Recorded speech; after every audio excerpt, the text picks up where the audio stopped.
The Science of Mind by Ernest Holmes. Part 2. Spiritual Mind Healing. First Division. Ideation. A recognition of the power and the thought and purpose back of mind healing. Chapter 8. The Power of Thought. Spiritual Mind Healing. It has taken humanity thousands of years to learn that it has the power to control its own destiny. From the Bible we have the assurance, as a man thinketh in his heart, so is he. The old Greek philosophers understood something of the meaning of thought.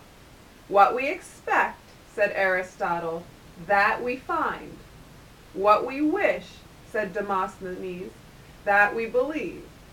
And Shakespeare is accredited with the saying, there is nothing either good or bad, but thinking makes it so.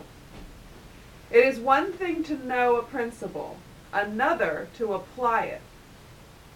The modern commercial world accepts the slogan, he who thinks he can. Throughout the ages, many persons have realized that causation is from within. True, thousands of unhappy beings would indicate that a comparatively small number have used this knowledge for their benefit. Yet the day for incredulous skepticism or shallow criticism of the power of thought has passed. Unless we discredit all human testimony, we are forced to the conclusion that bodily healing of all manner of sickness by mental and spiritual means is a fact. Physicians of highest repute are assiduously betaking themselves to a serious study of mental phenomena and mental processes. They are realizing the incredible possibilities of dominion resident in the dynamic forces of the mental realm. A belief in and an acceptance of mental healing has arrived in the most orthodox of medical circles and is being increasingly approved as a legitimate and useful healing agent. The basis for mental healing. Much in this field is as yet obscure and imperfectly understood, for the scientific study of mind is still in its infancy. But the fact that a misuse of mental and spiritual laws is at the root of many unhappy conditions incident to the physical life stands out clear and sharp. The first principle fundamental to the understanding of the operation of thought is that we are surrounded by an infinite intelligence. The possibility of healing physical disease, changing environment, attracting friends, and demonstrating supply through the power of right thinking rests entirely on the theory that we are surrounded by an infinite mind, which reacts to our thought according to law. We comprehend the meaning of infinite intelligence only in a small degree. But because we are spiritual beings, we do sense the presence of an intelligence which is beyond human comprehension. An intelligence which is great enough to encompass the past, to understand the present, and to be father of the future. It is the cause of everything that has been, and is that out of which we must unfold everything that is to be. Our own intelligence is one of its activities, and is of like nature to it. The act of incarnation. At the level of our self-comprehension, we know and understand the nature of God. This self-knowing, which is God-knowing, has the possibility of an eternal expansion. As individual intelligence, we communicate with each other, are able to respond to each other, and in so doing, we establish the fact that intelligence responds to intelligence. This same law must hold good, whether we think of finite intelligence responding to finite intelligence, or infinite intelligence responding to finite intelligence. For intelligence is the same in essence wherever we find it. We may conclude that infinite intelligence responds to us by the very necessity of being true to its own nature. But how does it respond? It can respond only by corresponding, which means that the infinite intelligence responds to us by a direct impartation of itself through us. The highest God and the innermost God is one God. So with Jesus we may say, the Father and I are one. Whatever intelligence we possess is some degree of the one intelligence, which we call God. The infinite mind, then, imparts itself to the finite through the act of incarnation. The progress of the human race is a result of that process whereby intelligence passes by successive degrees of incarnation through evolution into the human mind. Activity of the one mind. We are living in an intelligent universe which responds to our mental states. To the extent that we learn to control these mental states, we shall automatically control our environment. This is why we are studying the power of thought as we approach the subject of spiritual mind healing. This is what is meant by the practical application of this science to the problems of everyday living. The result of this mental work is what is meant by demonstration. In the great universal mind, man is a center of intelligence, and every time he thinks, he sets mind in action. Because of the oneness of mind, it cannot know anything outside itself, and therefore cannot contradict any thought given it, but must reflect whatever is cast into it. We are immersed in an infinite creative medium, which, because of its nature, must create after the pattern our thought gives it. Jesus understood this, and in a few simple words laid down the law of life. It is done unto you as you believe. No more simple and yet no more profound statement could be made. It is done unto us. What a marvelous thought to bear in mind, that it is done unto us. We need not coerce. We do not create the power, but we must let this great power operate through us. In the infinity of mind, there is nothing but mind and what mind does, its operations. This mind is acted upon by our thought, and in this way thought becomes the law of our lives. It is just as much a law in our individual lives as God's thought is in the larger life of the universe. We do not create. We use the power of the one mind, which creates for us. Our beliefs and our deep-seated convictions inevitably outpicture and reflect themselves in our experience and environment, both in the physical condition of the body and in the larger world of our affairs.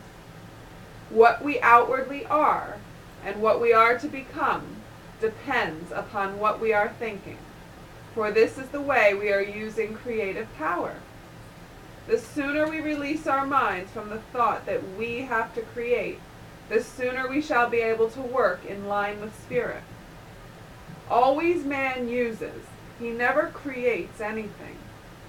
The united intelligence of the human race could not make a single rosebud, but our thought, centered in mind, is using the creative power of the universe. Law of life is a law of thought, an activity of consciousness. The power flows through us. The Spirit can do for us only what it can do through us. The Spirit can do for us only what it can do through us. Unless we are able to provide the consciousness, it cannot make the gift. The power behind all things is without limit, but in working for us, it must work through us. Realizing then that while the power is limitless, it must become operative through our own thought. We shall see that what we need is not some greater power, but a greater consciousness, a deeper realization of life, a more sublime concept of being, a more intimate concept of an already indwelling God, who is personal to us by virtue of being personified through us. Thought force. Thought force is a movement of consciousness in a field of mechanical but intelligent law. The movement of consciousness upon itself creates a motion or vibration upon substance. the force of which is equal to the embodiment of the thought set in motion. For everything that happens in the objective world, there must be something in the subjective world which perfectly balances it. Let us suppose, for illustration, that the universe is nothing but water, permeated by an infinite intelligence. Imagine that every time this intelligence moves or thinks, ice is formed in the water, exactly corresponding to the thought. We might have countless pieces of ice of different form, color, and size, but these pieces of ice would still be water.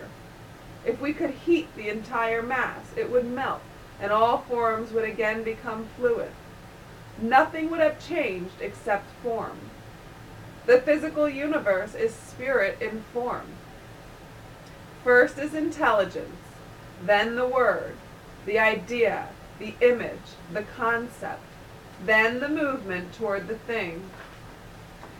Thought is an actual working power.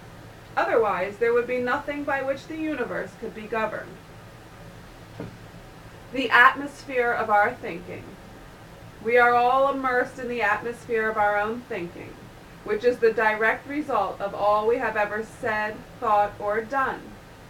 This decides what is to take place in our lives. Thought attracts what is like itself and repels what is unlike. We are drawn toward those things which we mentally image. Most of the inner processes of our thought have been unconscious. But when we understand the law, we learn to consciously embody what we wish, and think of this only, and then we are drawn silently toward it. The emphasis on true mental healing is insistently on God, the one mind, the one soul, the one being, ever present and ever available, and on man's ability and right to make himself receptive to this healing presence, a realization of the essential divinity of our own nature, and the truth that no evil can live in this presence. We must unify ourselves with the great whole. The man who dares to fling his thought out into universal intelligence, with the assurance of one who realizes his divine nature and its relation to the universe, and dares to claim all there is, will find an ever-creative good at hand to aid him. God will honor his request. To the soul that knows its own divinity, all else must gravitate. Let us then enlarge our thought processes and dare to think in universal terms. Let us dare to believe that every constructive word is invincible. Inducing thought. That which thought has done, thought can undo. Lifelong habits of wrong thinking can be consciously and deliberately neutralized, and an entirely new order of mental and emotional reaction established in mind. Merely to abstain from wrong thinking is not enough. There must be active right thinking. We must become actively constructive and happy in our thinking, not merely passively so.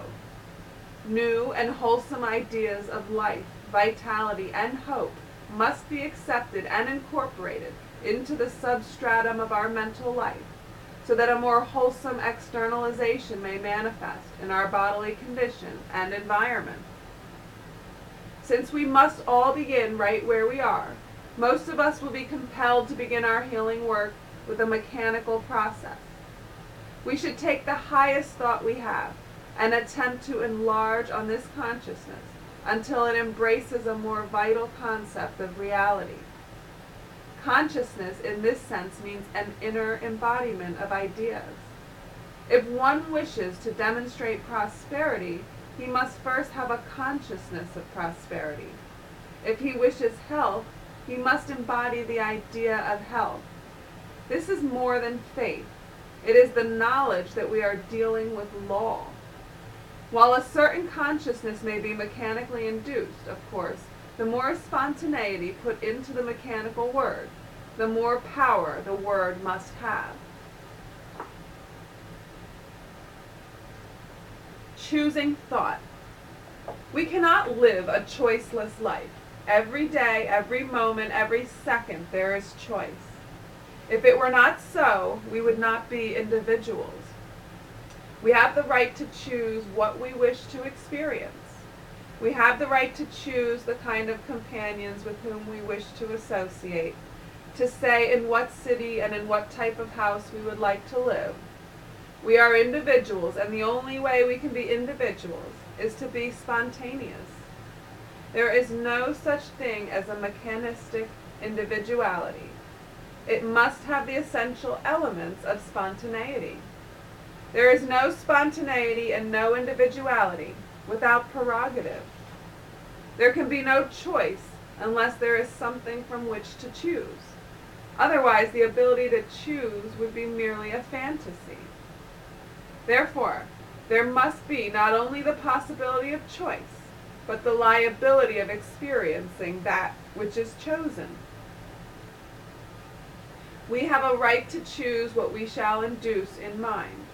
The way in which our thoughts are to become manifest, we cannot always see, or should we be disturbed that we do not see the way, because effect is potential in cause. I am Alpha and Omega, and all that comes between cause and effect. Cause and effect are really one, and if we have given a cause set in motion, the effect will have to equal the cause. One is the inside and the other the outside of the same thing. A certain specific intelligent idea in mind will produce a certain specific concrete manifestation equal to itself. There is one infinite principle, one infinite thought stuff, one infinite creative power, but countless numbers of forms, which change as the specific idea behind them changes. Thoughts are things. Health and sickness are largely externalizations of our dominant mental and spiritual states. An emotional shock or a mind filled with thoughts of fear has been known to cause the momentary stoppage or acceleration of the heart. Physicians now testify that under emotional stress, particularly anger, the blood leaves a chemical deposit around the joints in the body. Worry, fear, anger, jealousy, and other emotional conditions are mental in their nature, and as such are being recognized as the hidden cause of a large part of the physical suffering to which the flesh is heir. A normal, healthy mind reflects itself in a healthy body, and conversely, an abnormal mental state expresses its corresponding condition in some physical condition. Thoughts are things.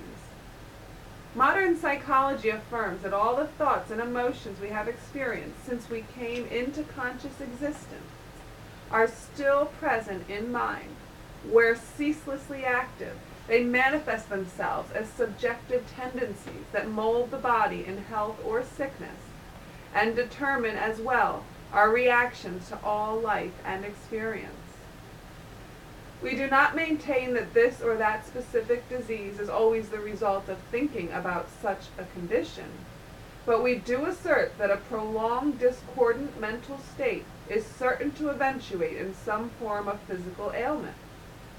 People have died of great grief or broken hearts, of outbursts of temper, of deep and continued resentment, of excessive worry, and many other mental states in which there was no specific thought of sickness at all. The point to remember is that all mind activity inevitably tends to create its physical correspondence, so that an unhealthful and morbid mental state projects itself into the physical body. Thoughts are things. They have the power to objectify themselves. Thought lays hold of causation and forms real substance. The word of man is the law of his life, under the one great law of all life. Thoughts of sickness can make a man sick, and thoughts of health and perfection can heal him. Thought is the conscious activity of the one thinking, and works as he directs, through law, and this law may be consciously set in motion. This law will work for him to the fullest extent of his belief in and understanding of it.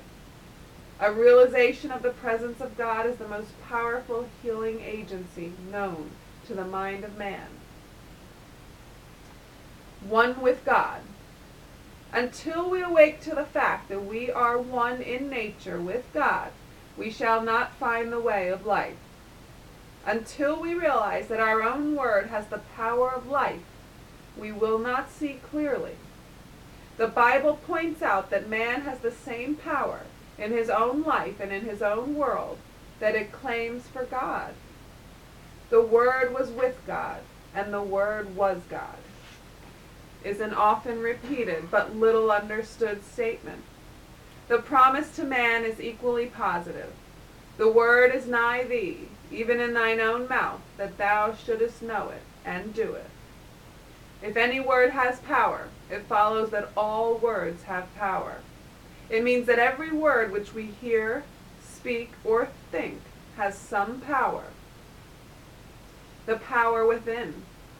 Through spiritual discernment, we see that we have within us a power which is greater than anything we shall ever contact.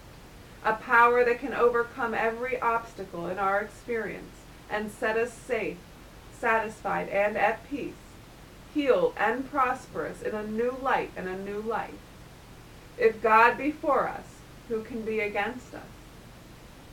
God's creative power of mind is right here. We have as much of this power to use as we believe in and embody.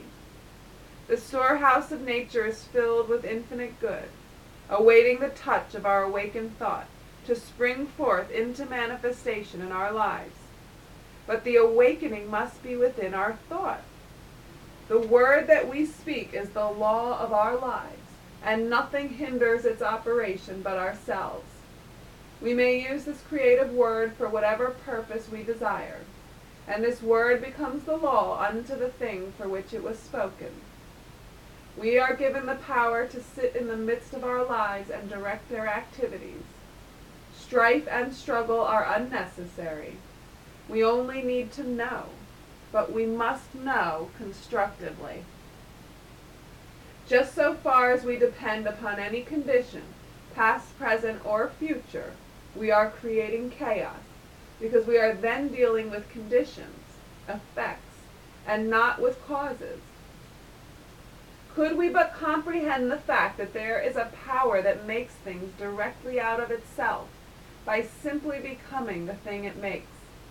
Could we but grasp this greatest truth about life, and realize that we are dealing with a principle, scientifically correct and eternally present, we could accomplish whatever it is possible for us to conceive.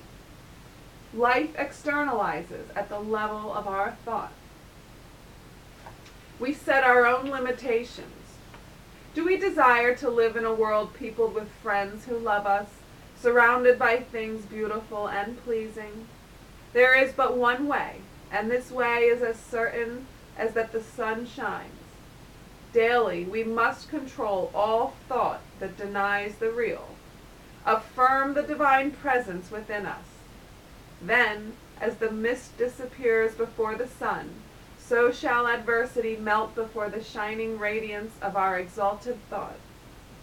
The prodigal son remained a prodigal as long as he chose to do so. When he chose to, he returned to his father's house and was greeted with outstretched hands. So shall our experience be when we return to the world, which is perfect. There will be something that will turn to us. We shall behold a new heaven and a new earth, not in some far-off place, but here and now. Act as though I am, and I will be. The Spirit of truth will lead us into all good. This is the high road to the fulfillment of our lives. There is then no limitation outside our own ignorance, and since we can all conceive of a greater good than we have so far experienced, we all have the ability to transcend previous experiences and rise triumphant above them. But we shall never triumph over them while we persist in going through the old mental reactions. Understanding. Before we attempt to improve our conditions, before we proceed further on the subject of healing, It is necessary that we be certain in our own minds that thought is creative, as upon this basis our entire superstructure rests. Since spirit creates by contemplation, purely mental action, then everything in the manifest world is some effect of its thought. Our own minds are an expression of the divine mind, and must be of the same essence. That we find ourselves in an undesirable condition in the face of all this is merely proof that we have limited ourselves by our very freedom. Shall we not, then, reverse our thinking and take for our starting point the inherent nature of mental powers? We have gone far in the right direction when we have determined that creation could have originated only in intelligence, and have realized further that our own mental power must be the same in kind with the creativeness of God. Thus we begin to sense, even though dimly, that as our minds become more like the divine mind, we shall expand into a greater livingness, our world created by our consciousness, and our consciousness taking its color from the perception of our relation to the infinite. We should strive toward a perfect vision, a perfect conception. We should expand our thought until it realizes all good, and then cut right through all that appears to be, and use this almighty power for definite purposes. We should daily feel a deeper union with life, a greater sense of that indwelling God, the God of the seen and of the unseen, within us. When we speak into this mind, we have sown a seed of thought in the absolute, and we may rest in peace. We need not make haste, for it is done unto us as we believe. In that day that they call upon me, I will answer. End of chapter 8. And in synopsis of chapter 8, we are now getting into spiritual mind healing, which is super exciting. And we are discussing the power of thought. Now this is officially the second part of this book. So, Ernest is talking about how it has taken humanity a long time to realize that thought manifests itself in form. For example, disease is in the body. Usually when somebody has some kind of physical ailment, it means that they've also had some kind of mental lodgement or some negative pattern of thinking, some false belief about life, a resentment, some anger, something that lodged in their mind and then ended up manifesting in their body. All disease has some kind of mental correspondence. Now, it doesn't mean that they ever specifically thought about that disease. They might have just held a grudge against someone their whole life and then manifested something, wrong in their foot. It doesn't have to be, I thought about cancer and I manifested cancer. It could be anything, but if your mind is totally healthy and your spirit is totally healthy and in line with truth, you won't have any type of physical disease in your body. Now, then he goes on to talk about the basis for mental healing. And he's talking about infinite intelligence and that everything in the universe has intelligence, just in varying degrees. But intelligence is intelligence wherever you find it. It's the same essence. Some things are just less intelligent than others. They just haven't fully evolved into the greater intelligence.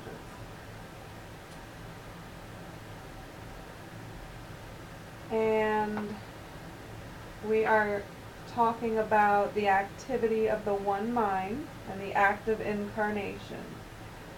So, we embody God only at the level of our self-comprehension. the more deeply we can understand our unity with God, the more of God's qualities we'll be able to embody. If we think of ourselves as some isolated being whom God has forgotten about, we're not going to manifest God in our being. But if we realize that we use the same mind as God every time we think, and that we were created in God's image, and that we are in fact divine, and that it's God's good pleasure to give us everything we could ever want, see, if we have a consciousness like that, we're going to manifest more perfect and harmonious conditions, because we're going to understand that yes, we are deserving of all good. Yes, God, who is the creator and the ruler of the universe, desires us to live a perfect, harmonious, happy life, healthy, prosperous. And then we will accept all of these things and we'll be able to receive them. But if we don't have that concept to begin with, we won't even be able to receive them. So God can't give us anything that we can't receive. We have to be in the consciousness of God, because God can only manifest through us. God can't give us something unless it comes through us. It has to come through our mind. We have to accept it and realize it and embody it. We have to embody all the good that was meant for us. We're meant to be healthy. We're meant to be happy. We're meant to be prosperous. We're meant to have love and friends and joy and every good thing. So important to understand our relationship to God, and that God wants all these good things for us. And again, he's telling us it is done unto us as we believe.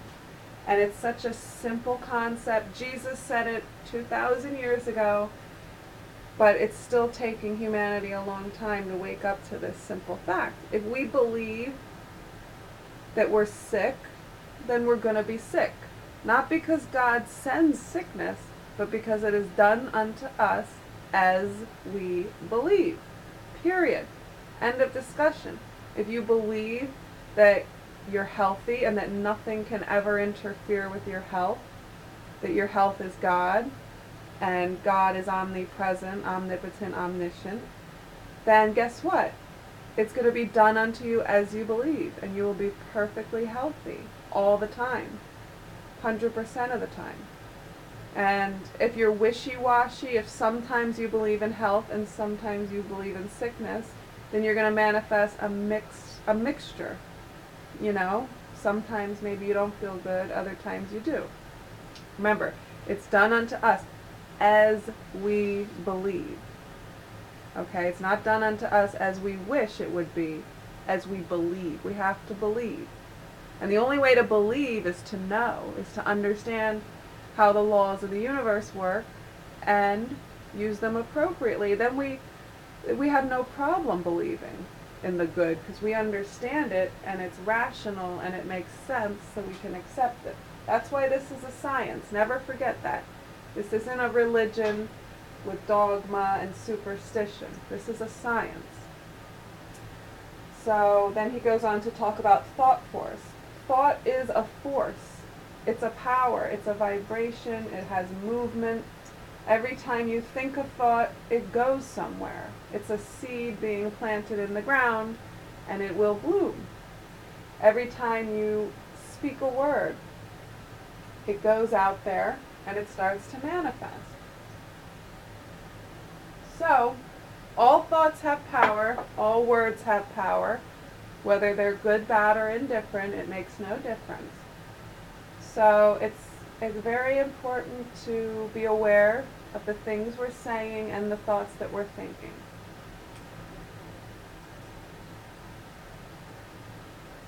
So, now it doesn't mean that you have to try and stop all thoughts that aren't positive. It's too hard to try and stop the stream of thoughts sometimes, but what you want to do is just be aware, and also be aware that you're not your thoughts. And if a negative thought pops in your head, You can deny it, know that it's unreality. It didn't originate from you.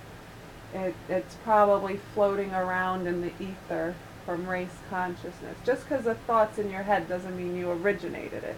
And it doesn't mean you have to accept it. If it's not in line with truth, you don't have to accept it. So don't try and think about stopping your thoughts or anything like that. Just by thinking and speaking truth, eventually the true thoughts will take over and the false thoughts just won't have any power. Whether or not they're there, it won't matter because they won't have any power. And then he talks about the atmosphere of our thinking. We're all immersed in an atmosphere of our own thinking, which is the result of everything we've ever said, thought, or done. This is our atmosphere that we give off, and it's our aura, and it's the way we carry ourselves, it's the way we interact with other people, and it's basically creating our conditions for us everywhere we go. This is like the sum total of who we are in this moment. So if we have a lot of stuff from the past that we're carrying around with us, that's still going to show up in our thought atmosphere. But it is possible to let all of that go and to create a new thought atmosphere if necessary. So never worry if anything seems out of place. Like Ernest repeats over and over in this book, anything that thought has done can be undone, and we can plant new seeds if we need to. So don't ever be alarmed or disturbed if things seem to be less than perfect, because this is a practice, and it's great because you'll be able to practice using the science of mind to create your conditions exactly as you would like them to be, or better. So everything is in divine right order, no matter where we are right now. And he goes on to talk about inducing thought. Anything that thought is done, it can undo. That's right. Even if you've had lifelong habits of wrong thinking, if you start to think truth, those truth thoughts will take over. And I think it's important to note that true thoughts are so much more powerful than wrong thoughts.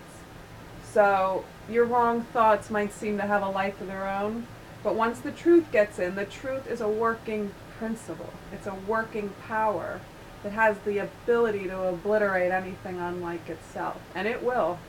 It definitely will.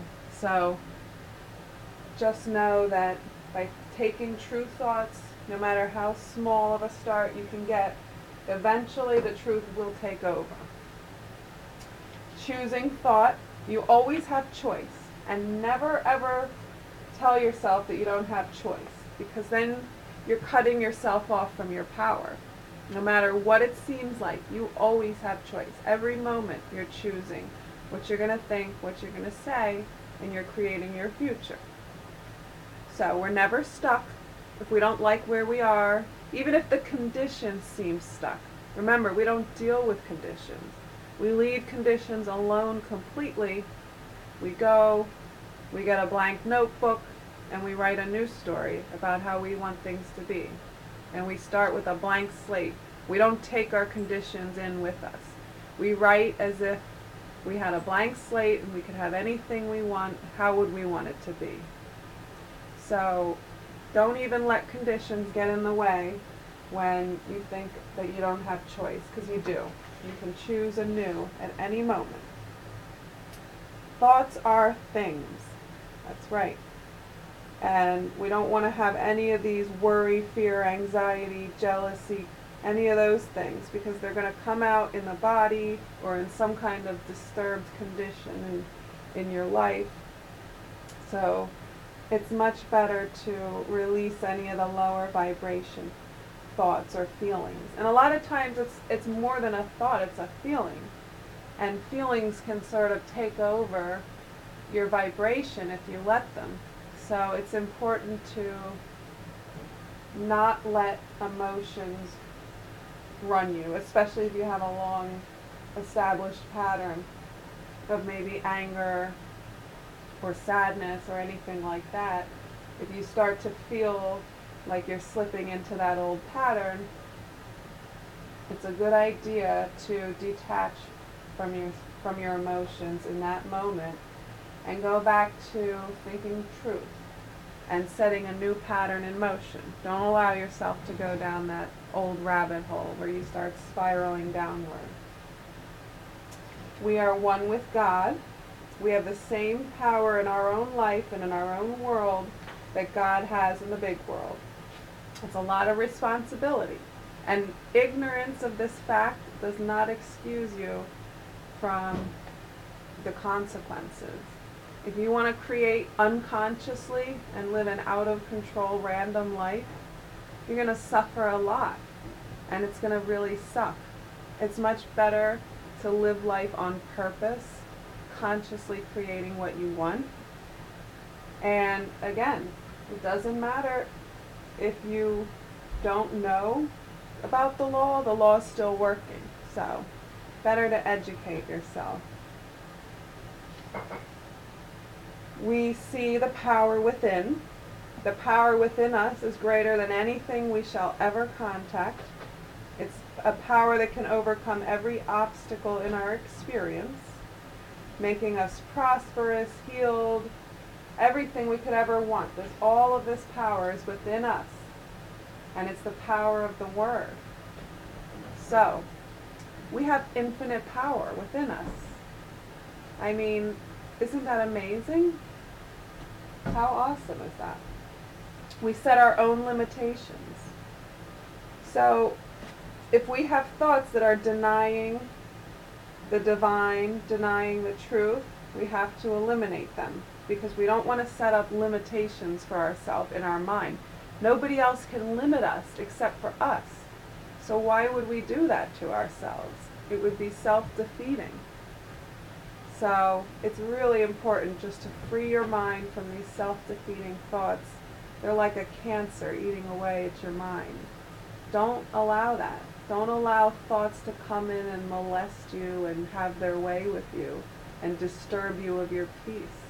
No, your mind is your home, and you wouldn't let a stranger from the street walk in your home and ruin your evening. Well, you can't allow any thought that's not in harmony with the truth come into your mind. You just say, no, you're not allowed. This is my home. This is my space. Get out. And then you just go back to affirming the truth. And he talks about understanding.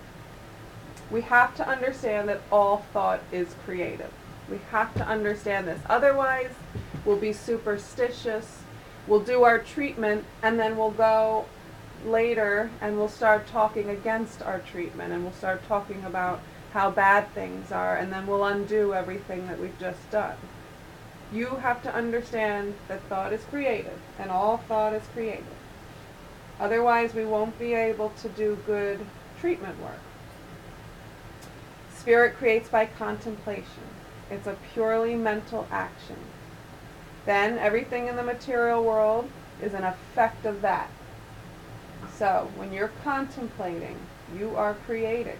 When you're imagining a scenario, you're creating that scenario. When you're contemplating your state of affairs and, how you see yourself, you're creating more of that. So you can control everything that you can create, and you can put all your thoughts up in the highest light, and you can hold yourself in the highest light, because that's how God sees you, only in perfection. And it's your right to bring out the best possible version of yourself. There's already a perfect version of you that God created that's fully active right now. And all you have to do is decide to align with that and allow it to be. Remember, we don't create the power. We don't create anything. We just direct the power. We direct the thoughts, and then the law does the creating.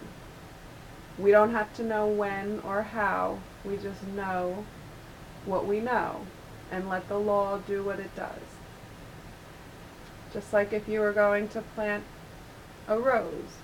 You plant the seed, You bury it in the soil, you water it, you give it sun. You don't know which day it's going to sprout. It doesn't matter. You know it will come up. That's the law. Let the law do what it does.